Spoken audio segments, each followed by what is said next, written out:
अरे बाळांनो, झोपी जायच्या आधी एक गोडशी गोष्ट सांगते. एक होती वेळ आणि जंगलात राहायचा एक मोठा वाघ.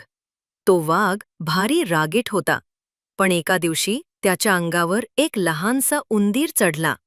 तो उंदीर खेळत होता, पण वाघ उठला आणि म्हणाला, "अरे, तुला चावून टाकीन." उंदीर म्हणाला, "माफ करा महाराज, एक दिवस मी तुम्हाला मदत करेन." वाघ हसला, मला मदत करशील, लहानसा तू?" पण त्याने उंदीराला सोडून दिलं. काही दिवसांनी वाघ शिकाऱ्याच्या जाळ्यात अडकला, ओरडू लागला, आणि बघ, उंदीर तिथं आला. उंदीरानं आपल्या तीव्र दातांनी दोर तोडली. वाघ सुटला. त्या दिवशी वाघाला समजलं, मोहेपणा शरीरात नसतो, मनात असतो. मग मुलांनो, यातून आपल्याला काय शिकायला मिळते?